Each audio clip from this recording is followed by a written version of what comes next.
सबको मेरा प्यार भरा नमस्कार। कार्तिक मास का पावन महीना चल रहा है, तो चलिए आज कार्तिक मास के छठे अध्याय की कहानी पढ़ते हैं। नारद जी बोले, 2 घड़ी रात रह जाए तब उठकर तिल, कुशा, अक्षत, फूल, धूप, दीप आदि लेकर पवित्र होकर किसी नदी, तालाब, कुआं आदि जलाशय पर जाएं।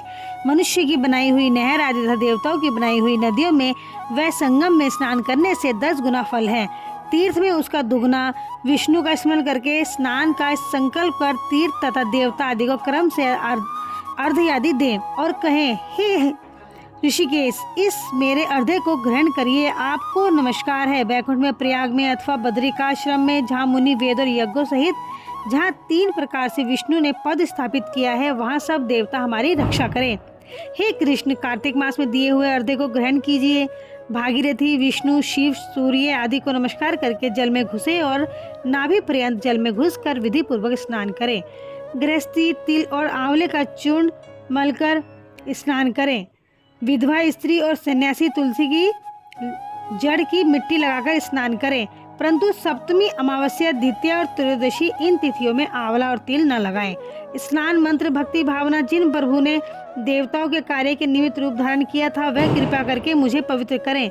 विष्णु की आज्ञा से इंद्र सहित सब देवता कार्तिक के व्रत का करने वालों की रक्षा करें।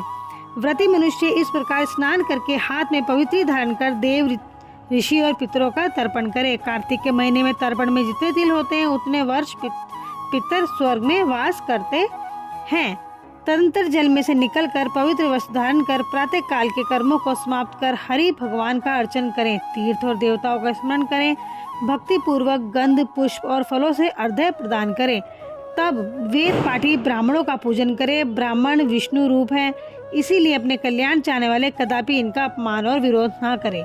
फिर हरि की प्यारी तुलसी जी की पूजा कर परिक्रमा दें, नमस्कार करें और कहें कि देवताओं ने प्रथम तुम्हें बनाया है, मुनियों ने पूजा है, सो तुम मेरे पाप को हरण करो।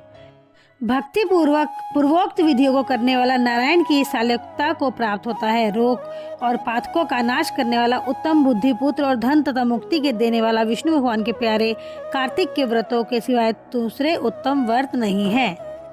कार्तिक महीने में अगर हम सुबह ब्रह्म मुहूर्त में उठकर स्नान करते हैं, पूजा पाठ करते हैं और कार्तिक की कथा का श्रवण करते हैं और उसके बाद दीपदान करते हैं, तो यही हमें घर में बैठे बैठे पुण्य फल की प्राप्ति हो जाती है और भगवान नारायण का हमारे ऊपर कृपा बनी रहती है। ओम नमो भगवते वासुदेवाय।